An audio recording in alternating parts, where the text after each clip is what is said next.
Sí, alguien está preguntando.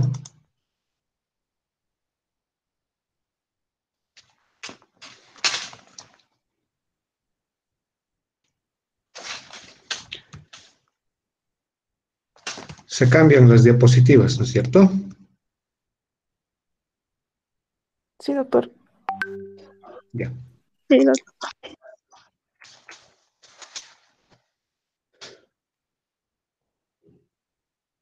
Bien. eh, Sepsis neonatal es una enfermedad que realmente trae serias consecuencias independientemente de dónde nos encontremos, ¿no es cierto? Está escrito como está escrito, la sepsis neonatal siempre tiene connotación clínica y de salud familiar y pública muy importante. Entonces, debemos tomarla en cuenta por el resultado que podría suceder. Y ya entrando en materia en sí de la sepsis neonatal, en, en recién nacidos es relativamente frecuente, sobre todo en aquellos que tienen muy bajo peso al nacer. Es una enfermedad infecciosa sistémica, habitualmente bacteriana, después del nacimiento, y ocurre cuando los microorganismos bacterianos alcanzan la circulación. Y obviamente mediante la circulación se diseminan a varios órganos y van a determinar manifestaciones clínicas muy diversas, inespecíficas y en ocasiones que pueden confundirse con otro tipo de enfermedades. Antes de entrar en el mismo tema de la sepsis, hay que echarle tal vez mano a alguna de los conocimientos previos que tenemos y que es importante porque esto nos va a ayudar a interpretar algunos aspectos, sobre todo de la fisiopatología. Ustedes saben que la inmunidad del huésped puede ser innata o adaptativa. La innata hay muchas defensas con las que nacemos, la piel, los neutrófilos, la barrera de la mucosa gastrointestinal, el mismo sistema del complemento. Y la adaptativa es los anticuerpos antígeno específicos, aquellos anticuerpos que se producen mediante la reacción o el contacto con un antígeno previo y que se considera como adquirida, ¿no es cierto? La interacción de las células T y B, reconociendo los antígenos para la producción de los anticuerpos. Entonces, eso como que eh, va a depender frente a qué microorganismos hayamos estado en contacto y esa es la respuesta adquirida. Sin embargo, hay una mezcla de estas dos, de la innata y de la adquirida, es las citoquinas, las quimoquinas, los macrófagos, la misma microbiota intestinal, las células natural killer, las células T regulatoras, los Toll-like receptors, que van a tener una diversa y diferente interacción en el mecanismo de la inmunidad.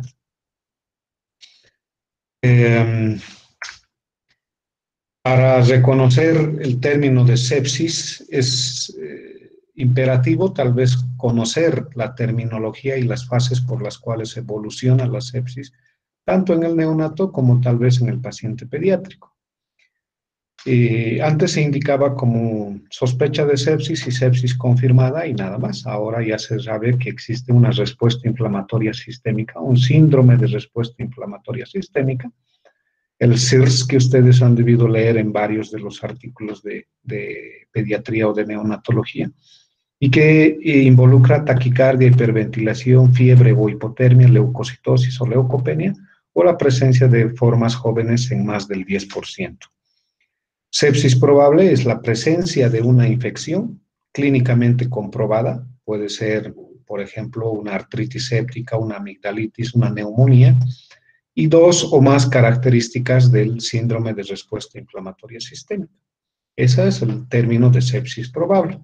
Luego viene el término de sepsis grave, que es el síndrome de respuesta inflamatoria sistémica más alteraciones ya clínicas o alteraciones laboratoriales, el lactato más de 1 milimol, bicarbonato menos de 16 miliequivalentes por litro, El pH puede estar normal o ligeramente ácido, hay oligoria, letargia, presión arterial habitualmente está normal y que responde a las cargas hídricas dependiendo si se le da 20 o 50 ml por kilo cuando se nota una mala distribución del volumen circulatorio.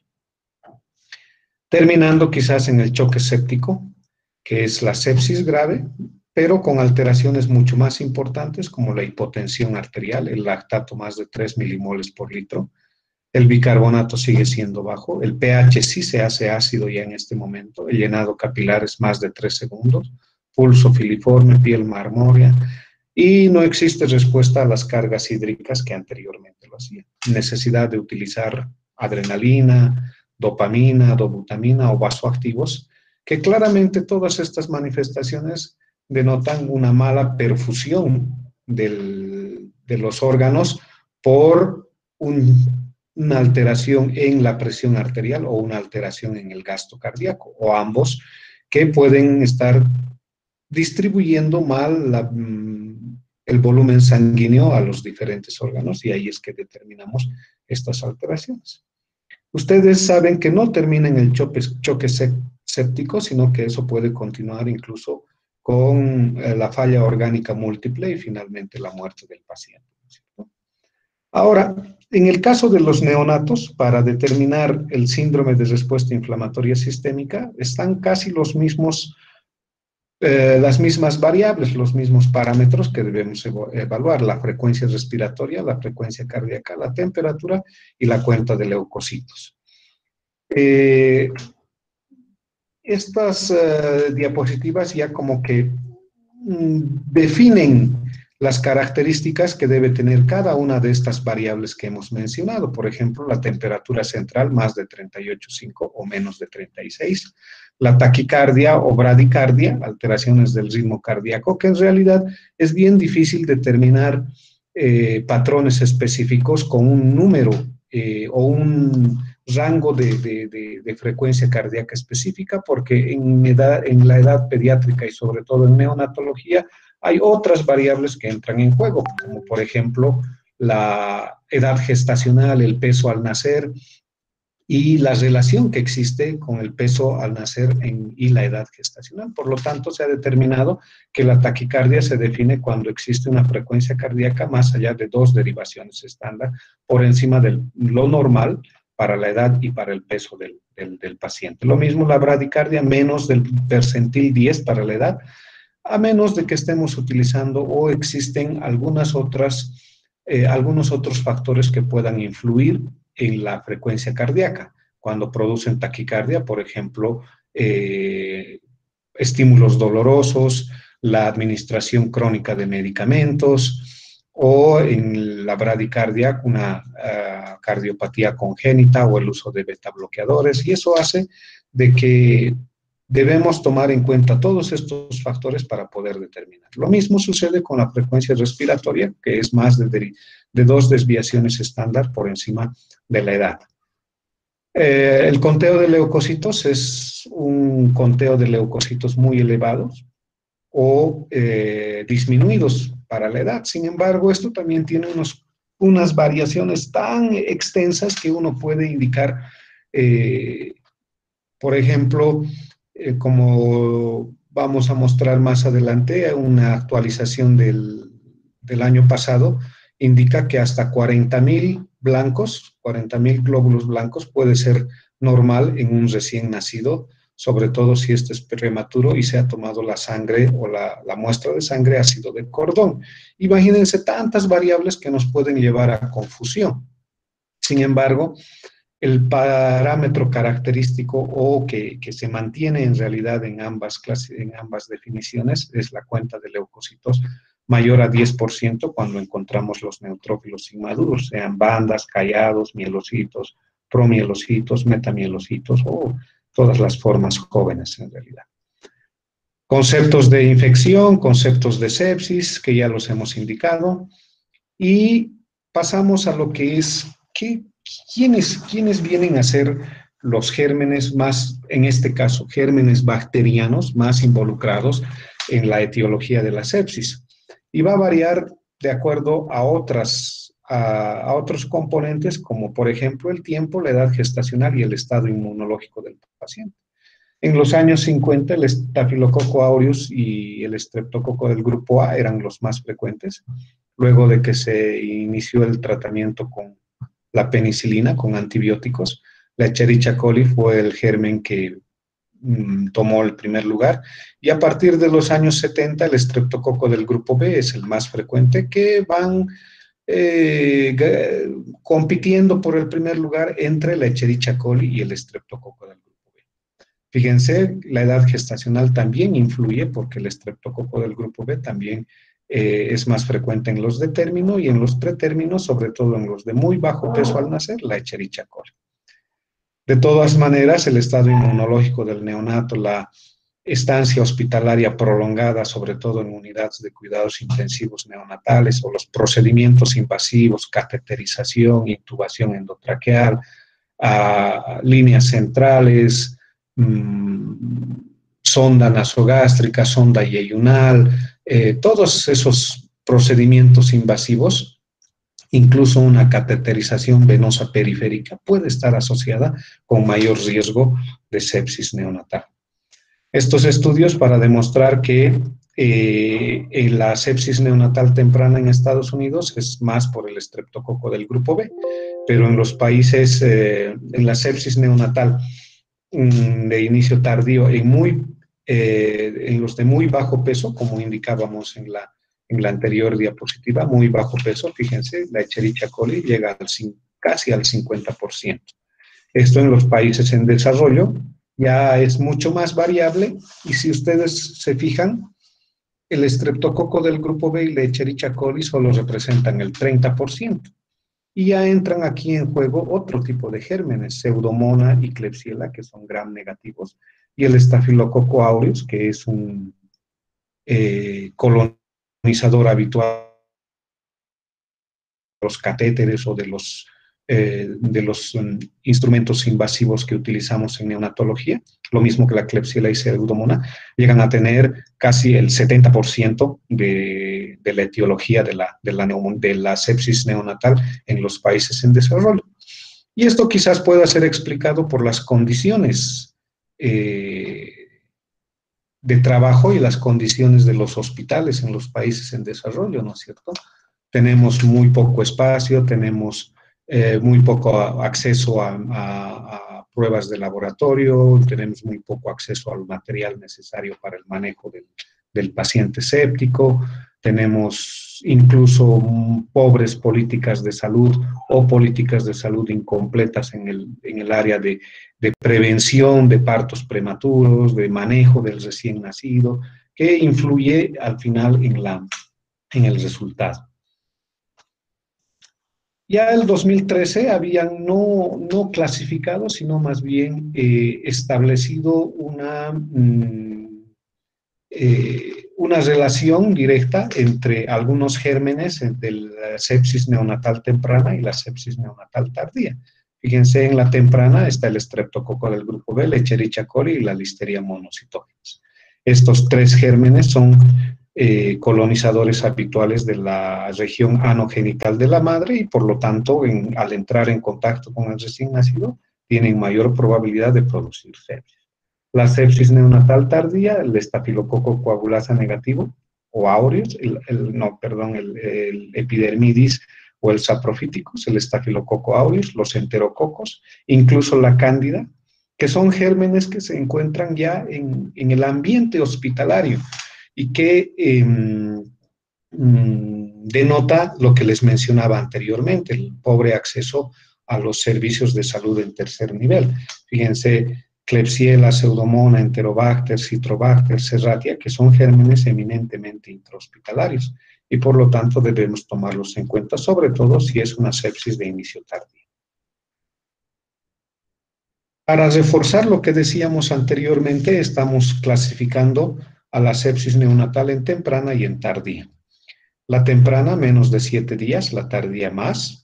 Las complicaciones obstétricas y por lo tanto el microorganismo del tracto genital en la temprana, y no así en la tardía, más bien es del ambiente perinatal.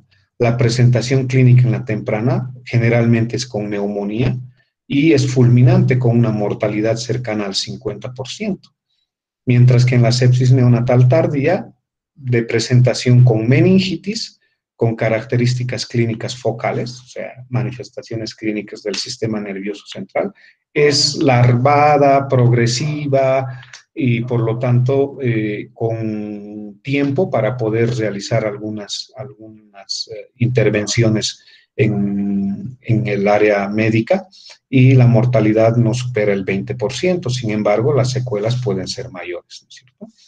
Esto es desde hace 2 años, fíjense, esto para más o menos recalcar lo que ya hay varios estudios indicando de que la sepsis neonatal, tanto de inicio precoz como tardía, van a tener una diferencia entre lo que es la profilaxis materna antibiótica durante el parto o antes del parto. Fíjense, si la madre tiene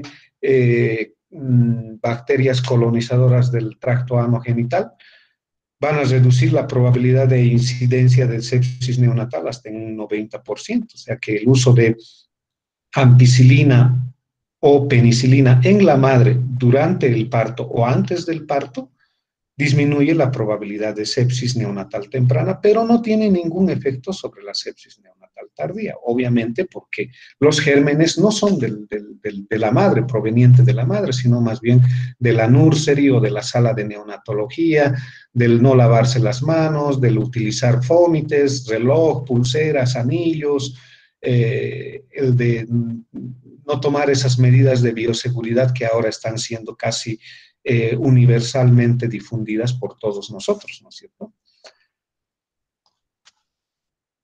Quizás aquí un poco más de concentración, porque si bien nosotros odiamos la fisiopatología, quizás es la parte más importante y además bonita, la parte más bonita de la medicina, porque ahí entendemos el porqué de las cosas, ¿no es cierto? El por qué se produce fiebre, el por qué se produce leucocitosis, el por qué se produce anemia, todas esas características vienen precisamente de las reacciones moleculares y celulares y que eso finalmente determina la fisiopatología. Fíjense qué es lo que sucede cuando hay unas bacterias o sustancias de las bacterias que dañan el tejido. No se olviden que hay una migración de los neutrófilos, la marginación, que puede ser explicada por diferentes mecanismos bien específicos que tal vez no sea ahora el momento exacto para detallar, pero existe la migración, marginación, adhesión, diapédesis, quimiotaxis a través de varios componentes del complejo del complemento, ¿no es cierto? Y que finalmente van a llegar al sitio de la inflamación y es las bacterias mismas que van a tener van a desencadenar una respuesta tanto de los macrófagos como de los neutrófilos al unirse el lipopolisacárido a la proteína fijadora del lipopolisacárido, en el caso de los gram negativos, o el ácido teicoico en el caso de los gram positivos. Esto tanto en los neutrófilos como en los macrófagos se van a unir a un receptor que se denomina CD14, que es este, y que finalmente va a producir la liberación de varias citoquinas, muchas de ellas proinflamatorias y algunas de ellas antiinflamatorias. Y es en realidad el equilibrio que sucede en las primeras etapas de los proinflamatorios y los antiinflamatorios que va a mantener a nuestro paciente relativamente estable.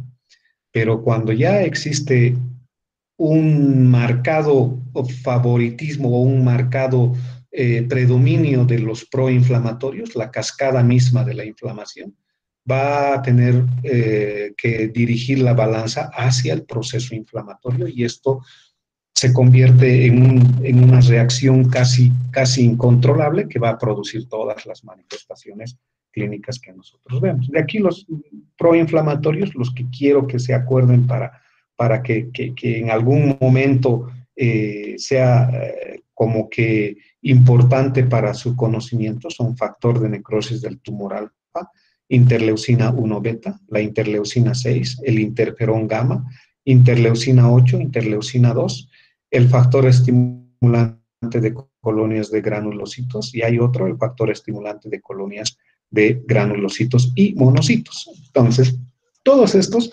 vienen a ser proinflamatorios, que al predominar van a causar un descontrol en la producción de todas estas citoquinas que van a ir a tener acción sobre varios órganos a distancia.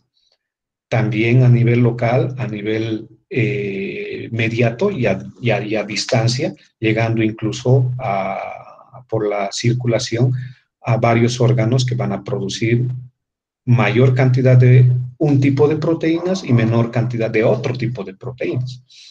Otros reactantes de fase aguda, la elastasa, los radicales libres de oxígeno, las moléculas de adhesión, las selectinas que habíamos visto en la anterior diapositiva, y este que es importante, el factor activador de plaquetas. Cada una de estas va a tener una característica específica que se va a manifestar o clínicamente o laboratorialmente. Por ejemplo, la interleucina 1 beta junto con el factor de necrosis del tumor son los encargados de mantener el proceso inflamatorio, iniciarlo con la manifestación más importante, que es la fiebre. La interleucina 6 aumenta la cantidad de fibrinógeno, de proteína C reactiva, que se traduce eso en exámenes de laboratorio alterados. El factor activador de plaquetas, que va a producir adhesión de las plaquetas en la microvasculatura formando trombos o microtrombos, y que consume la cantidad de plaquetas que se va a traducir en una plaquetopenia o trombocitopenia en el hemograma. Entonces, todo esto podría explicar más o menos algunas características clínicas y de laboratorio.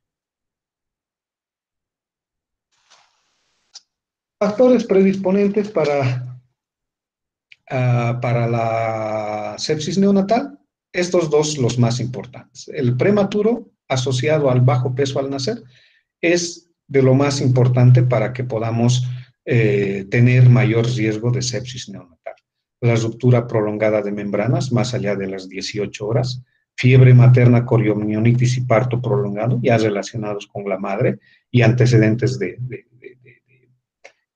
infecciones maternas como una infección urinaria, la misma coriomionitis, que al tener al niño o al feto o recién nacido en un parto prolongado, hay mayor riesgo incluso de aspiración de meconio y otros factores que pueden asociarse. Colonización genital materna por bacterias patógenas, E. coli, Streptococcus del grupo B, Escherichia coli, Listeria monocitógenes, hospitalización prolongada, procedimientos invasivos en la sepsis neonatal tardía, personal que puede estar enfermo con bacterias patógenas, que no se lava las manos, esto es importante, esto nos involucra a nosotros, debemos tomarlo en cuenta.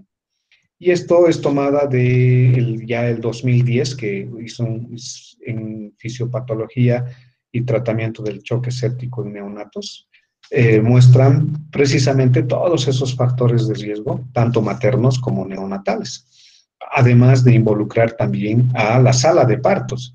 Por ejemplo, ¿qué es lo que sucede en la sala de partos? Los prematuros menores a 37 semanas, menores a 2.500 gramos de peso, la necesidad de resucitación en sala de partos, y los varoncitos tienen mayor riesgo.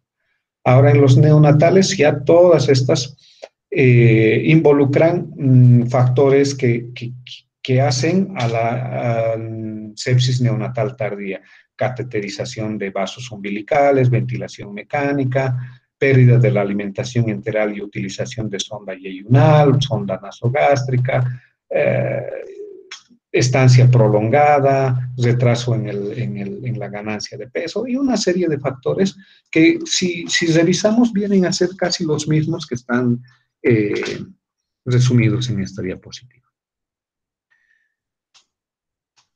La sepsis neonatal temprana con sus factores de riesgo, fíjense, y la sepsis neonatal tardía con sus factores de riesgo que también están como que ya clasificados en esta otra diapositiva que ya es un poco más actual, del 2013, la anterior era del 2010. ¿Qué hacemos en el análisis cuando nosotros tenemos un paciente con alguna manifestación clínica.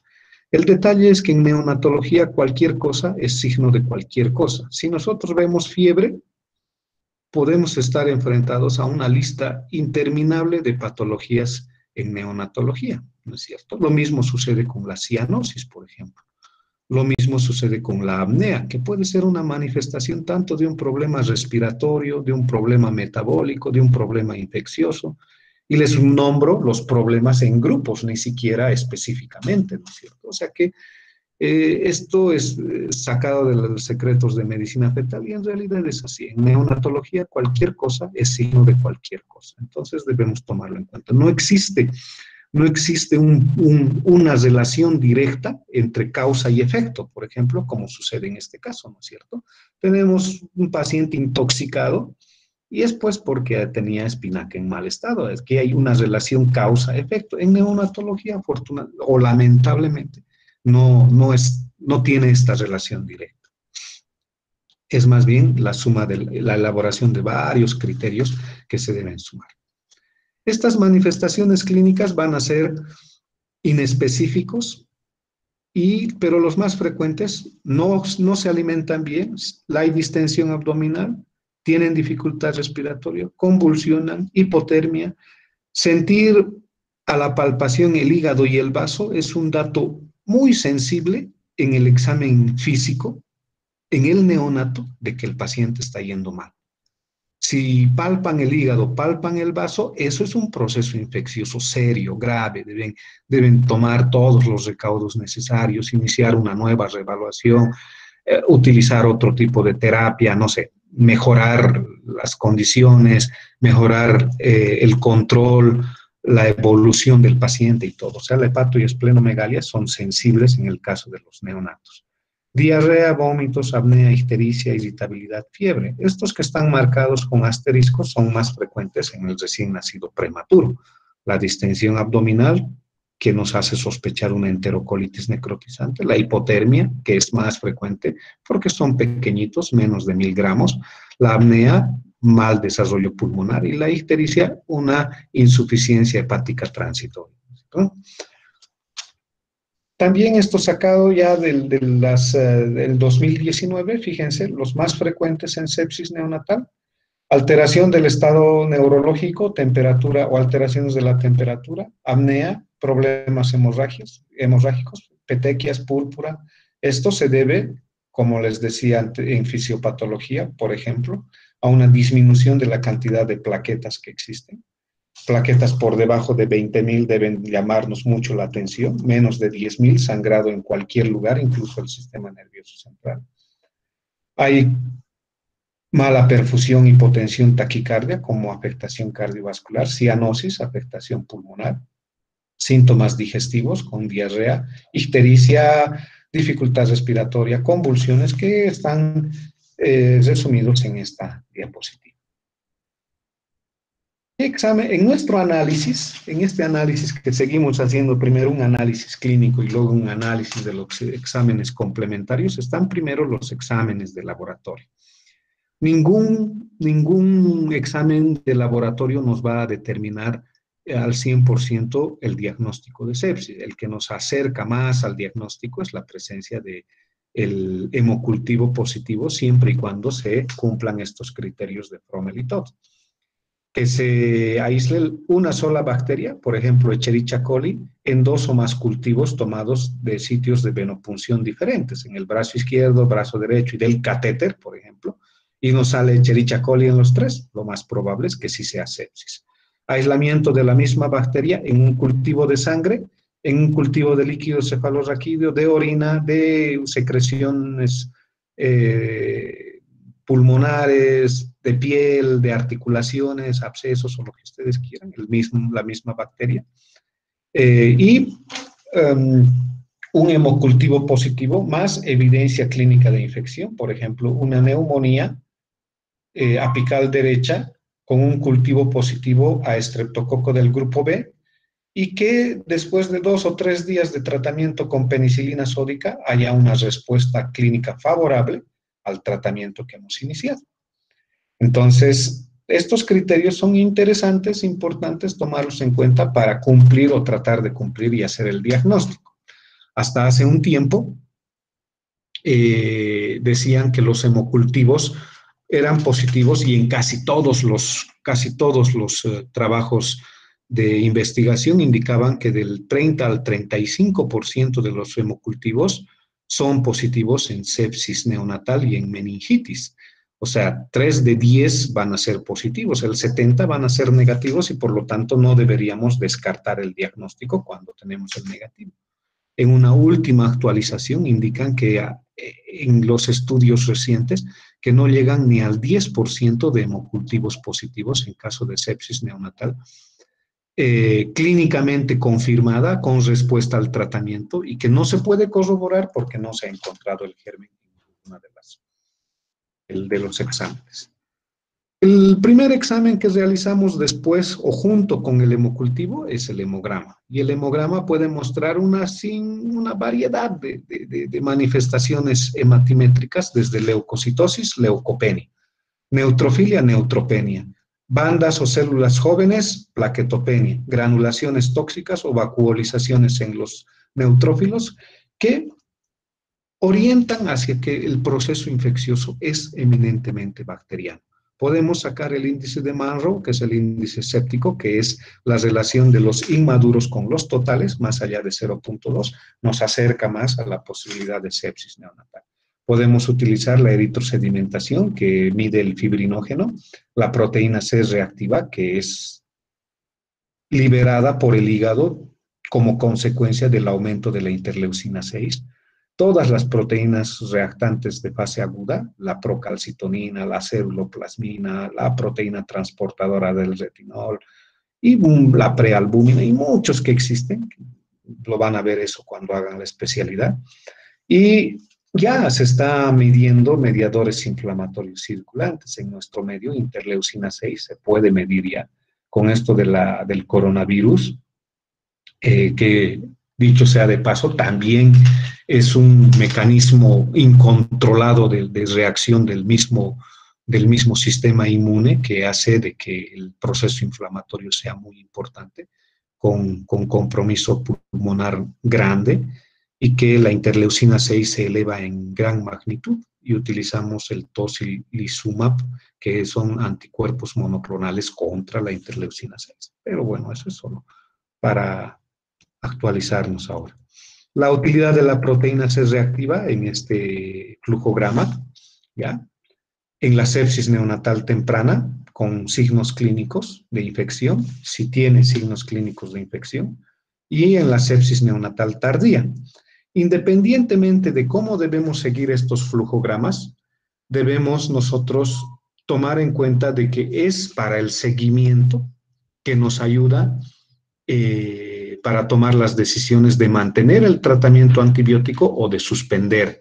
Sin embargo, no debemos tomar en cuenta solo la proteína de C reactiva o el nivel de proteína C reactiva, sino también asociarlo eso a las manifestaciones clínicas. Si el paciente en vez de mejorar tenía antes un foco neumónico en el vértice derecho y ahora tiene 3 focos neumónicos, obviamente ahí ha habido diseminación hematógena o broncógena, ¿no es cierto? Eso nos indicaría de que el paciente no está mejorando, a pesar de que la proteína C reactiva, fíjense, es un reactante de fase aguda que se eleva al principio y luego va bajando, y que en el transcurso de los días puede incluso llegar a ser normal, más allá de los 5, 6 o 7 días. Entonces, no debemos utilizar un examen de laboratorio para excluir el tratamiento o suspender el tratamiento, sino que debe primar el razonamiento y el juicio clínico. Es evidencia la proteína C reactiva, pero es más evidencia las manifestaciones clínicas que nuestro paciente va a presentar. Esto ya es un poco más actualizado, es del Neo Reviews de agosto del 2020. Augusto Solá ha presentado un artículo en la Sociedad Iberoamericana de Neonatología y es relacionado con el diagnóstico diferencial. Y fíjense la cantidad de patologías que debemos en este momento realizar el diagnóstico diferencial. Si bien todas las que hemos mencionado, hay algunas que no lo hemos hecho. Por ejemplo, el dengue y chikungunya, que ya está en nuestra región como que posible de que el recién nacido vaya a tener estas enfermedades. Algunas alteraciones como la estenosis pilórica, las atelectasias congénitas, el trauma de parto, la insuficiencia adrenal como consecuencia de un trauma de parto, ¿no es cierto? Y la fiebre no infecciosa, que ya la teníamos en cuenta desde hace bastante tiempo, pero no es necesario descuidarla. Por ejemplo, el mal aporte de líquidos al principio, la fiebre del tercer día que se denomina, que es una falta de aporte en los primeros días, porque la madre primeriza, 18 años, dice no tengo leche y no le da pecho. Y le indican que se debe alimentar al bebé cada 8 horas. Ustedes saben que en nuestro medio es multicultural y eso puede tener una influencia sobre el manejo del recién nacido por otro tipo de personas, la abuela, la suegra, la mamá y no sé, el curandero, ustedes saben, y van a tener experiencia de eso amplia, esperemos que cada vez menos. Y los que ya conocen, por ejemplo, la cervocuna o la cuna radiante, a veces se produce por una alteración, una disfunción de la cervocuna, que le produce un aumento de la temperatura y es consecuencia de eso, y medimos nosotros la temperatura central del paciente y estamos con temperaturas elevadas. Hay descripciones de la fiebre por arropamiento, o sea, los mantienen tan arropados a los niños que no existe pérdida de calor por conducción, convección y radiación, y el niño se mantiene caliente, incluso llegando a temperaturas por encima de 38. El tratamiento está siempre basado en un diagnóstico precoz, o por lo menos en la sospecha. Pero este tratamiento debe ser integral, requiriendo manejo de los líquidos, las calorías, la optimización de aportes, el control de la infección, que es importante. Y hay ahora avances y promesas en inmunoterapia que, como les he dicho, que algunas ya no son promesas. Por ejemplo, el tocilizumab ya está presente en nuestro medio. Es como que se pensaba que no era posible, pero ya se ha hecho una realidad. Esperemos de que en algún momento tengamos anticuerpos contra la interleucina 1 o contra el factor de necrosis del tumor, que ayudaría mucho en el tratamiento. La reanimación hemodinámica, siempre hay que tratar de mantener un volumen sanguíneo lo más aceptable, con una perfusión tisular también aceptable. Se puede utilizar cristaloides o coloides para tal efecto. Si no fuera que la perfusión tisular se controla con solo administración de líquidos, hay que utilizar medicación vasoactiva, dopamina, dobutamina, adrenalina y isoproterenol. Por lo tanto, este paciente ya deberá pasar a terapia intensiva neonatal. Y que el manejo tendrá que ser multidisciplinario, ¿no? El soporte nutricional, manteniendo una cantidad de calorías y proteínas. Sí está en cuidados intensivos, lo más probable es que sea por vía parenteral, ¿no es cierto? Optimización de los recursos, sobre todo la oxigenación tisular, manteniendo un adecuado gasto cardíaco, la hemoglobina por encima de 11 gramos por decilitro, una administración de oxígeno que nos resulte en una presión parcial de 55 o 60 o una saturación por encima del 90%. Antibióticos, lo ideal con el hemocultivo positivo, nos da el antibiograma y la sensibilidad. Ahí no tenemos que hacer mucho análisis. Nos dice E. coli sensible a cefalosporinas de tercera generación. ¿Qué usamos? Cefalosporinas de tercera generación. Sin embargo, en este manejo entra la terapia para la antibiótico terapia para la sepsis neonatal temprana y para la sepsis neonatal tardía. teniendo en cuenta que existen en ambos casos los efectos colaterales que pueden también ser de riesgo.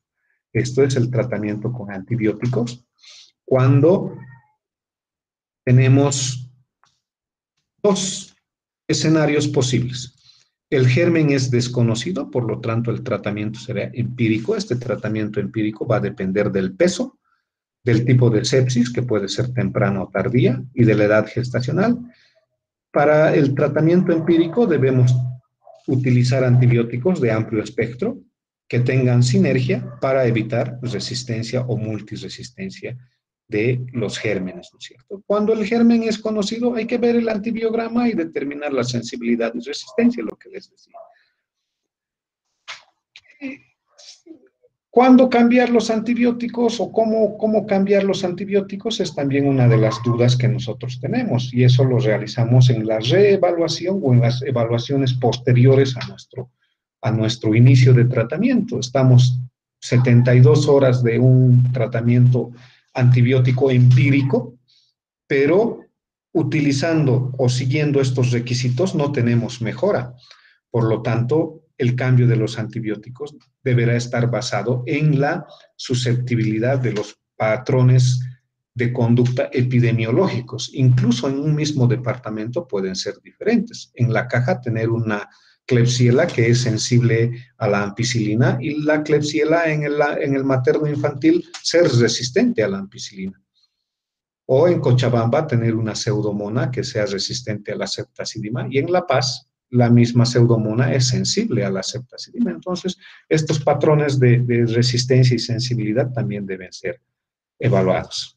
¿Cuánto debe durar el tratamiento? 10 días en la sepsis neonatal temprana sin meningitis, 14 días en la sepsis neonatal tardía sin meningitis y de 14 a 21 días en la sepsis neonatal temprana o tardía con meningitis. Entonces, la infección de las meninges incrementa el periodo de tratamiento que nosotros vamos a hacer. De agosto del 2020, fíjense qué antibióticos se están utilizando para los diferentes gérmenes, el antibiótico recomendado y los gérmenes, Escherichia coli, AMPI, más Genta, que siempre nosotros hemos escuchado en las salas de materno infantil, ¿no es cierto? Doctor, tiene sospecha de sepsis, ponle ampigenta. Bueno, ampigenta que cubre tanto a la Escherichia coli, al estreptococo del grupo B y también a la Listeria monocitógenes. Sin embargo, cuando es identificado el estreptococo del grupo B, el más recomendado es la penicilina sódica, penicilina G sódica. ¿Ya? En el caso de los gérmenes que se encuentran cerca del periodo gris o del periodo intermedio entre pasar de neonato a lactante menor, como son, por ejemplo, el Haemophilus influenza del tipo B, la Salmonella, el Streptococcus pyogenes, todos ellos pueden también ser sensibles al uso de cefalosporinas o de penicilinas.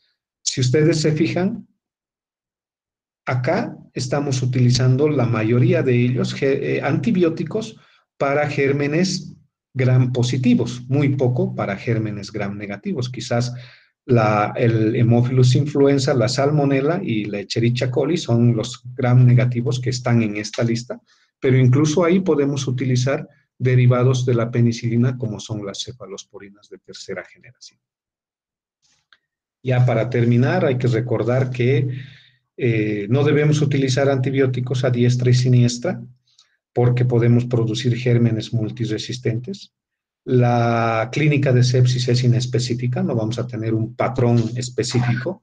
El mejor método de diagnóstico en la sepsis neonatal tardía es la proteína C reactiva, pero el pronóstico no está libre de los trastornos asociados que pueda tener. Es más importante respetar la prevención, ¿no es cierto?, para evitar las infecciones nosocomiales, lo que les decía, lavarse las manos, evitar vómites. Y, bueno, pues hay avances en inmunoterapia y fíjense, con poca evidencia, pero algunos que ya sí se utilizan. Por ejemplo, la inmunoglobulina intravenosa sí se puede utilizar, sí utilizamos acá en nuestro medio, en la sepsis neonatal. Sin embargo, no existen estudios concluyentes que nos digan qué tipo de antibiótico debemos utilizar o qué tipo de inmunoglobulina, si es la específica, en el caso, por ejemplo, de una varicela zóster neonatal, por ejemplo, en ese caso sí podríamos utilizar inmunoglobulina contra la varicela zóster específica. Pero bueno, eso como que ya está un poco más adelantado, ¿no es cierto? Anticuerpos monoclonales antiestafilocócicos, los probióticos, que si bien en este artículo no estaban todavía con una eficacia probada, hay algunos nuevos artículos que indican la utilidad de los probióticos para evitar sobre todo la enterocolitis necrotizante. El factor estimulante de colonias de granulocitos y de granulocitos y monocitos se utiliza en nuestro medio, sobre todo en pediatría, no tanto en neonatología, y que esto es de utilidad para la liberación precisamente de granulocitos la mayor producción a través de la médula ósea de los granulocitos y los monocitos. Esa es la presentación, estimados estudiantes. 50 minutos, bueno, 45 en realidad, porque hemos empezado y 5. Y que no sé si tienen alguna pregunta, alguna duda, algo que quisieran discutir. Tenemos un par de minutos, unos 5 minutos. Doctor, muy buenas tardes. Dime, Tengo Luis. una duda. Yo revisé algunos artículos actuales y vi que dentro del manejo de algunos países se está queriendo incluir como profilaxis colocar la penicilina intramuscular a los recién nacidos o a estos recién nacidos que empiezan a presentar factores de riesgo. Después de su explicación que nos dijo que podemos crear multiresistencia, no sé si podría aclararme si podría ser viable esto como una forma para ir contra estos Streptococcus del grupo B. Ya.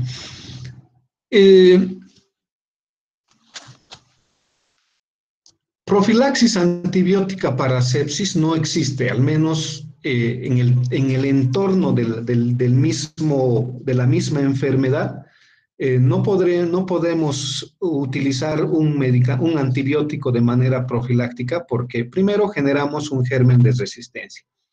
Segundo, utilizamos un antibiótico quizás no en la dosis necesaria para evitar la infección y por lo tanto quemaríamos ya un antibiótico el cual ya no podríamos utilizar en el caso de que posterior a la profilaxis encontremos o confirmemos la infección o la sepsis.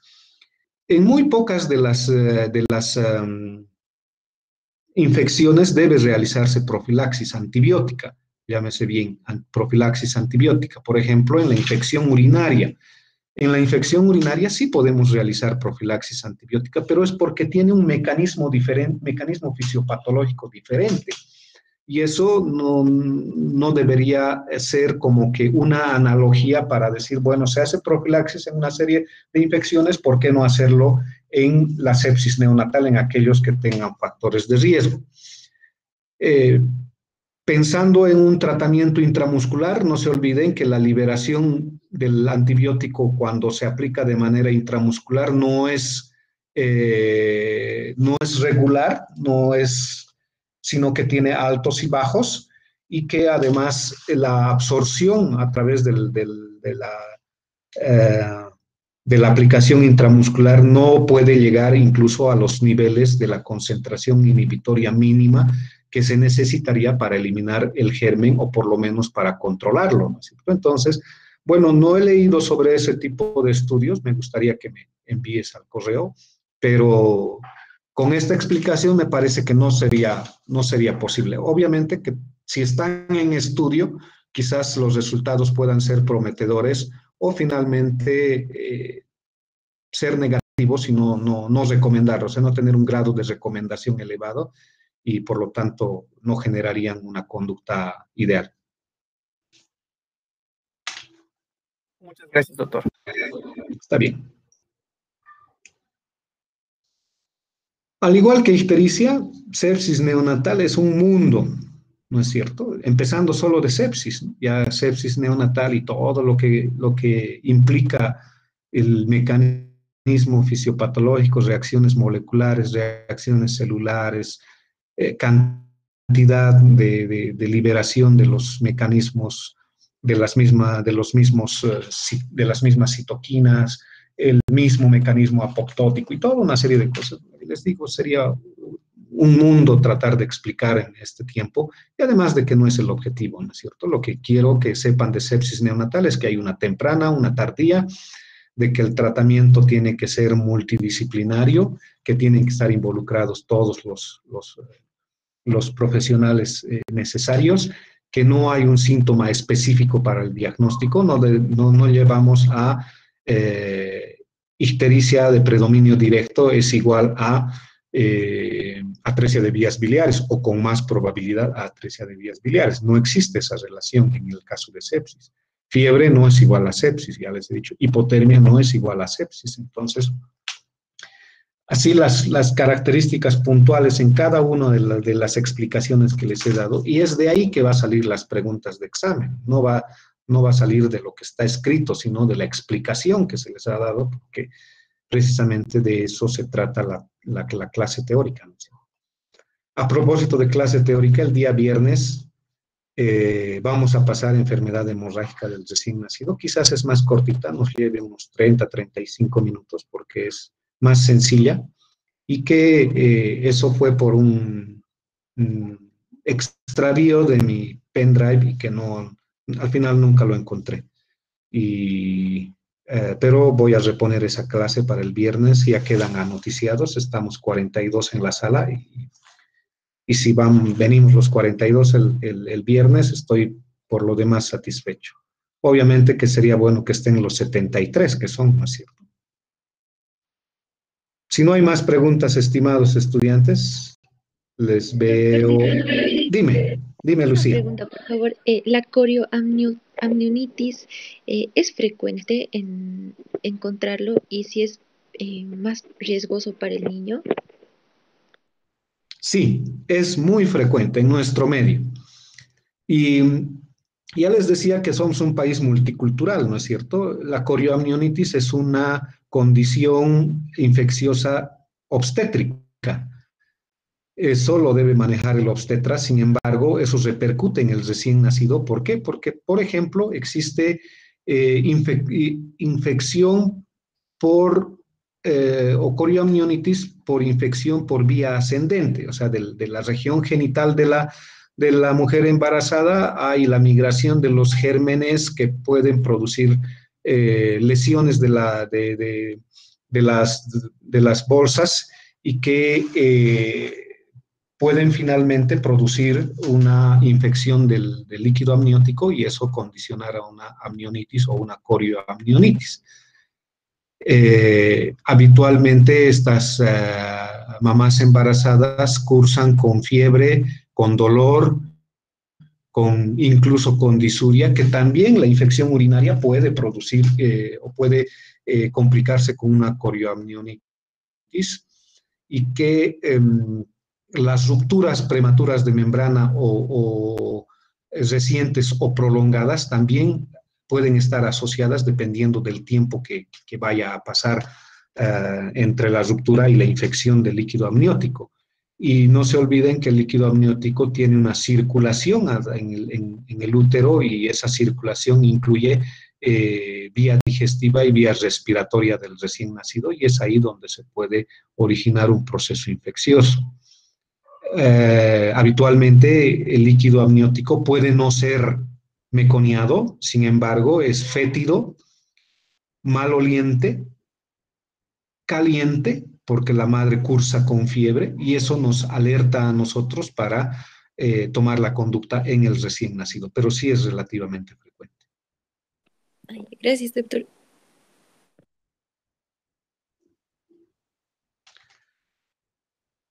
Bueno, un gusto, estimados estudiantes. Nos vemos el día viernes en la clase de enfermedad hemorrágica. Cuídense, manténganse salvos, y hasta esa oportunidad. Con mis alumnos a las 6:30 hoy día, por favor. Gracias, doctor. Hasta luego. Listo. Hasta luego.